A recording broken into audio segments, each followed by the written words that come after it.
ಹಿಂದೂ ಅನ್ನುವುದು ಒಂದು ಸಂಸ್ಕೃತಿಯೋ ಅಥವಾ ಅದಕ್ಕೆ ಏನಾದರೂ ವಿಶೇಷ ವ್ಯಾಖ್ಯಾನ ಇದೆಯೋ? ಹಿಂದೂ ಎನ್ನುವ ಪದದ ಬಗ್ಗೆ ನಾನೀಗ ಹೇಳಿದೆ, ಹೇಗೆ ಅದರ ಉಗಮ ಆಯಿತು.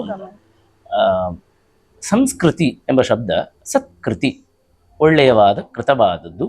ಕೃತಿ ಅಂದರೆ ಕೆಲಸ ಅಂತ ಅರ್ಥ. ಅಂತ ಹೇಳಿದರೆ ಎಲ್ಲವನ್ನೂ ಸೇರಿಸಿದ್ದು ಅಂತ ಅರ್ಥ. ಸಂಶೋಧನೆ ಎಲ್ಲ ಹಾಗೆ ಹಲವು ಕೆಲಸಗಳ ಸಮುಚ್ಚಯ, ಆಗ ಸಂಸ್ಕೃತಿ. ಬದುಕಿನ ರೀತಿಯೇ ಧರ್ಮದ ಹಾಗೆ ಅದು ಕೂಡ.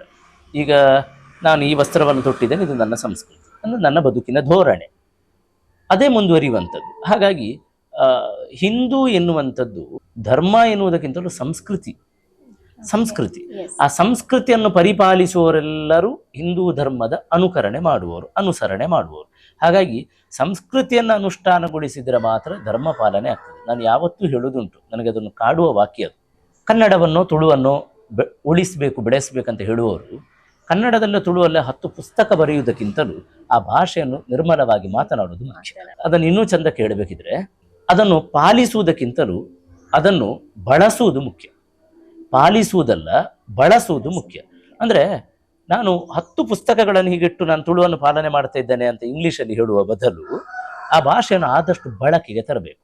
ಹಾಗೆ ನೀವೀಗ ಹೇಳಿದಾಗೆ ಸಂಸ್ಕೃತಿ ಎಂಬುದು ಬಳಕೆಯಲ್ಲಿ ಜೀವಂತಿಕೆ ಪಡೆಯುವಂಥದ್ದು. ನಡೆನುಡಿಗಳ ಚೊಕ್ಕಾಟವೇ ಸಂಸ್ಕೃತಿ ಅಂತ DVG ಹೇಳ್ತಾರೆ. ಹಾಗಾಗಿ ನಾವು ಅದನ್ನು ಎಷ್ಟು ಬಳಕೆ ಮಾಡ್ತೇವೆ, ಹೇಗೆ ಬಳಕೆ, ಧರ್ಮದ ನಿಯಮಗಳನ್ನು ಪಾಲನೆ ಮಾಡಿಕೊಂಡು, ಹಬ್ಬಗಳನ್ನು ಆಚರಿಸಿಕೊಂಡು, ದೇಗುಲ ನಿಯಮಗಳನ್ನು ಪಾಲಿಸಿಕೊಂಡು. ನಾನು ಯಾವತ್ತೂ ಹೇಳೋದುಂಟು, ಹಿಂದೂ ಧರ್ಮ ಬಹುಶಃ ಉಳಿಕೆ ಆಗುವುದು ಮತ್ತು ಇತರ ಧರ್ಮಗಳು ಉಳಿಕೆ ಆಗಿರುವುದು 2 ಕಾರಣಕ್ಕೆ ಮಾತ್ರ. ಒಂದು ಆಲಯಗಳ ಮೂಲಕ, ದೇವಸ್ಥಾನಗಳ ಮೂಲಕ, ಮತ್ತೊಂದು ಉತ್ಸವಗಳ ಮೂಲಕ. ಅಂದರೆ ಹಬ್ಬ ಹರಿದಿನಗಳು, ದೇವಸ್ಥಾನದ ನಿಯಮಗಳು, ಅವುಗಳು ಇವುಗಳಿಂದ ಮಾತ್ರ ಉಳಿಯುವಂಥದ್ದು. ಹಾಗಾಗಿ ಇವುಗಳನ್ನೆಲ್ಲ ಪಾಲಿಸುವ ಮೂಲಕ ನಾವು ಅದರಿಂದ ಹೊರತಾಗಿಲ್ಲ, ನಾವು ಅದಕ್ಕೆ ಒಳಗೊಂಡೆವು ಎನ್ನುವಂತಹ ಮನಸ್ಥಿತಿಯನ್ನು ಪಾಲಿಸುವುದರ ಮೂಲಕ ಸಂಸ್ಕೃತಿ ಉಳಿತದೆ. ಆ ಮುಖೇನ ಧರ್ಮ ಜೀವಂತಿಕೆಯಿಂದ ಉಳಿತದೆ. ಇತ್ತೀಚಿನ ದಿನಗಳಲ್ಲಿ ಯುವಕರಲ್ಲಿ ಮತ್ತೊಂದು ಗೊಂದಲ ಇದೆ. ಹಿಂದೂ ಧರ್ಮ ಅನ್ನುವಂತಹ ವಿಚಾರಕ್ಕೆ ಬಂದಾಗ ಅದು ಆಚರಣೆಯಾಗಬೇಕು ಅಥವಾ ಆಡಂಬರತೆಯಿಂದ ಕೊಡಬೇಕು ಅಂತ ಹೇಳಿ. ನೇರ ಉತ್ತರ ಆಚರಣೆ, ಆಡಂಬರ ಅಲ್ಲ.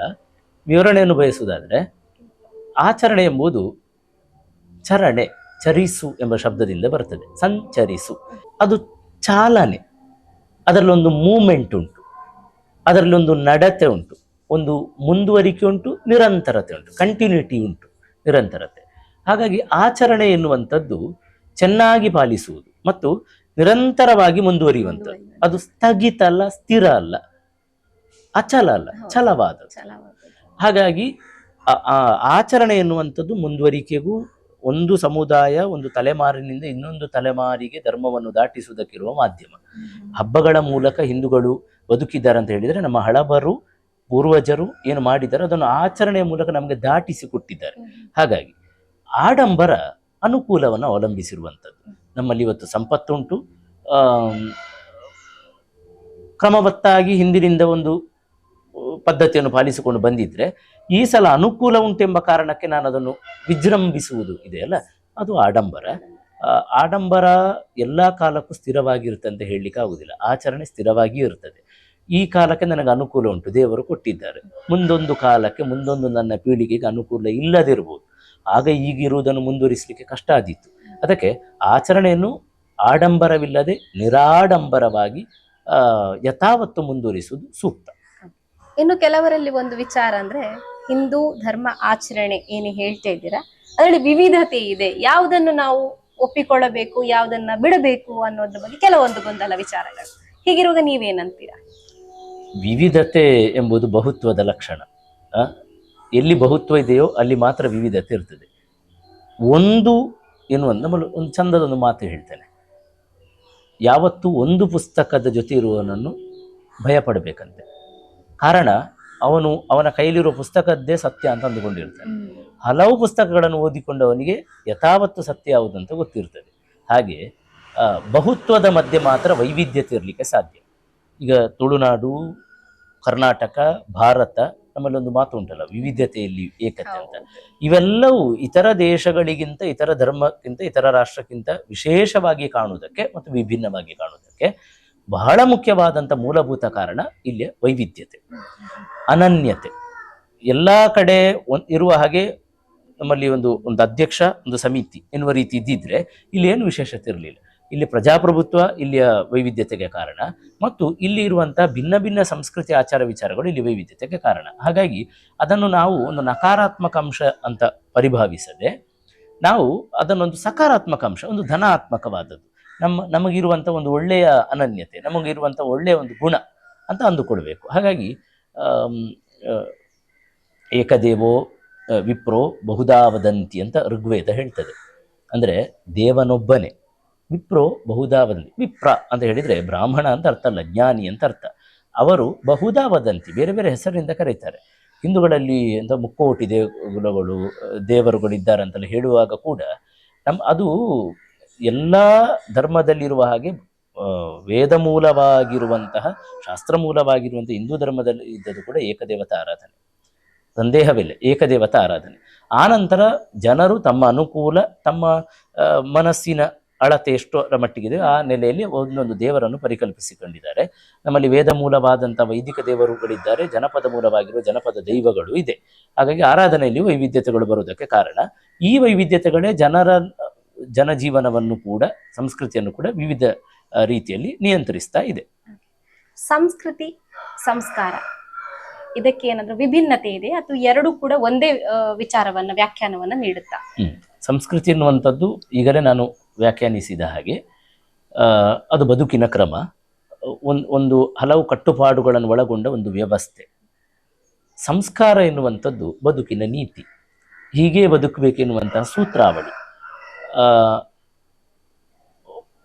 ಒಬ್ಬ ತಾನೊಬ್ಬನೇ ಉಣ್ತಾ ಇದ್ದಾನೆ, ಅದು ಪ್ರಕೃತಿ ನಿಯಮ, ಅವನಿಗೆ ಹಸಿವಾಗಿದೆ.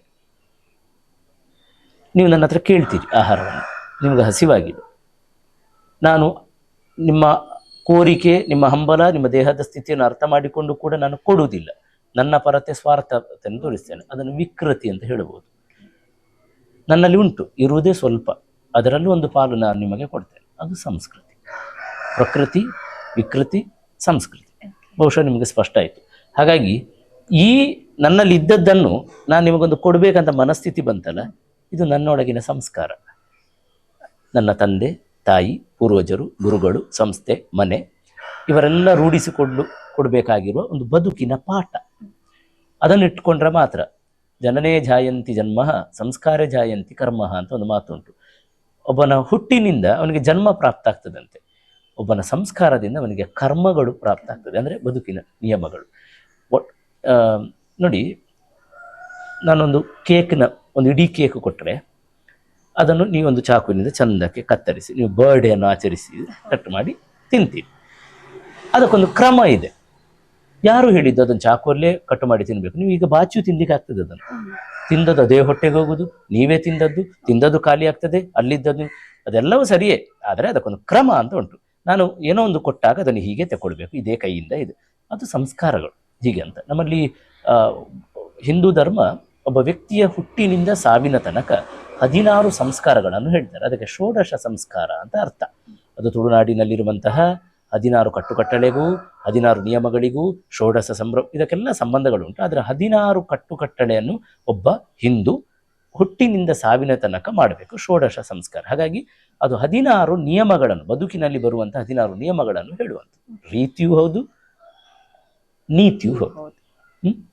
ಇತ್ತೀಚಿನ ಒಂದು ವಿಚಾರಗಳಲ್ಲಿ ನೀವು ಹೇಳಿದ ಹಾಗೆ ಸನಾತನ ಧರ್ಮ ಮತ್ತು ಹಿಂದೂ ಧರ್ಮಕ್ಕೂ ಕೂಡ ಗೊಂದಲ ಬಂದ ಹಾಗೆ, ಹಿಂದೂ ಧರ್ಮ ಮತ್ತು ಹಿಂದುತ್ವ ಅನ್ನುವಂತ ವಿಚಾರ ಕೂಡ, ಪದಗಳ ಒಂದು ಬಳಕೆ ಒಂದೇ ಆದ್ರೂ ಕೂಡ ಅದರಲ್ಲೂ ಕೂಡ ಕೆಲವೊಂದು ಗೊಂದಲ. ಯಾಕೆ ಈ ಒಂದು ವಿಚಾರ ಅಂತ? ಅದು ಆಧುನಿಕರು ಮಾಡಿಕೊಂಡದ್ದು ಗೊಂದಲ. ನೀವು ಆ ಪದ ಮೂಲದಿಂದ ಅಥವಾ ಶಾಸ್ತ್ರ ಮೂಲದಿಂದ ನೋಡುದಾದ್ರೆ ಯಾವ ವ್ಯತ್ಯಾಸವಿಲ್ಲ. ನಾನು ಹೇಳಿದ್ರೆ ಸನಾತನ ಧರ್ಮವನ್ನು ಪಾಲಿಸುವನು ಸನಾತನಿ. ಇವತ್ತು ಸನಾತನ ಶಬ್ದ ಮೊನ್ನೆಯಿಂದ ಸ್ವಲ್ಪ ವಿವಾದಿತ. ಅನೇಕರು ಅದನ್ನು ಸ್ಟೇಟಸ್ ಅಲ್ಲಿ ಹಾಕುವಷ್ಟು ನಾನೊಬ್ಬ ಸನಾತನಿ, ನನಗೆ ಭಯ ಆಗ್ತಾ ಉಂಟು. ಏಕೆ ಅಂತ, ಅದು ಇಲ್ಲದಿದ್ರು ಸನಾತನಿ, ಅದನ್ನು ಹೇಳಿಕೊಳ್ಳುವ ಅಗತ್ಯ ಇಲ್ಲ. ನಾನೊಬ್ಬ ಸನಾತನಿ, ನೀವೊಬ್ಬರು ಸನಾತನಿ, ಅದರಲ್ಲಿ ಸಂದೇಹವಿಲ್ಲ. ಮತ್ತೆ ಅದರಲ್ಲಿ ಹೆಮ್ಮೆ ಉಂಟು, ನನಗೆ ಏಕೆ ಸಂಕೋಚ? ಹಿಂದುತ್ವ, ಬಂಧುತ್ವ, ಈ ಅನೇಕತ್ವ ಎನ್ನುವ ಒಂದು ಶಬ್ದವನ್ನು ಸೇರಿಸಿದಾಗ ಅದರ ಗುಣ ಅಂತ ಅರ್ಥ. ತತ್ ಇರುವುದು ತತ್ವ, ಸತ್ ಇರುವುದು ಸತ್ವ. ನೋಡಿ, ವ ಅಂತ ಹೇಳಿದ್ರೆ ಅದೊಂದು ವಾದ ಅಂತ ಅರ್ಥ. ಅದು ವಿಚಾರಗಳು ಉಂಟು ಅದರಲ್ಲಿ. ಹಾಗೆ ಹಿಂದೂಗಳ ಅಥವಾ ಹಿಂದೂ ಧರ್ಮದ ವಿಚಾರಗಳನ್ನು ಪಾಲಿಸುವವನು ಅದು ಹಿಂದುತ್ವ ಆಗಿರ್ತದೆ. ಅದನ್ನು ಪಾಲಿಸುವ ಹಿಂದೂವಾದಿಯಾಗಿರ್ತಾನೆ, ಹಿಂದೂವಾದಿ ಅಥವಾ ಹಿಂದೂ ಅಂತ ಕರೆಸಿಕೊಳ್ತಾನೆ. ಹಾಗಾಗಿ ಹಿಂದೂ ಎಂಬ ಶಬ್ದದ ವಿಚಾರಗಳನ್ನು ಒಳಗೊಂಡದ್ದು ಹಿಂದುತ್ವ. ಬದಲಾಗಿ ಈಗ ಅನೇಕ ಅಂದುಕೊಂಡ ಹಾಗೆ ಅದು ತೋರಿಕೆಯದ್ದಲ್ಲ. ಹಿಂದೂ ಅಂದ್ರೆ ಸಾಮಾನ್ಯ, ಏನು ಅಲ್ಲದೆ ಪೂಜೆ ಮಾಡಿಕೊಂಡು ಹೋಗುವನು. ಹಿಂದುತ್ವ ಅಂತ ಹೇಳಿದ್ರೆ ಏನೋ ಬಣ್ಣಗಳನ್ನು ಇನ್ನೇನೋ ಕಟ್ಟಿಕೊಳ್ಳುವನು. ಅದು ತಪ್ಪು ವ್ಯಾಖ್ಯಾನ, ಖಂಡಿತವಾಗಿ ತಪ್ಪು ವ್ಯಾಖ್ಯಾನ. ಪೂಜೆ ಮಾಡುವವನು ಹಿಂದುತ್ವದವನೇ. ಏನು ಕಟ್ಟಿಕೊಂಡು ಅವನು ತೋರಿಕೆ ಭಕ್ತಿ ಧರ್ಮ ಪ್ರೀತಿಯನ್ನು ತೋರಿಸ್ತಾನೋ ಅದು ಹಿಂದುತ್ವವೇ. ಅವರು ಮೇಲಲ್ಲ, ಇವರು ಕೀಳಲ್ಲ. ಅದನ್ನು ವ್ಯಕ್ತಪಡಿಸಲೇಬೇಕು ಅಂತ ಏನಿಲ್ಲ. ಹಾಗಾಗಿ ಅವೆರಡೂ ಒಂದೇ ಪದ ಮೂಲವಾದದ್ದು, ಯಾವುದೇ ರೀತಿಯ ಭಿನ್ನತೆ ಇಲ್ಲ.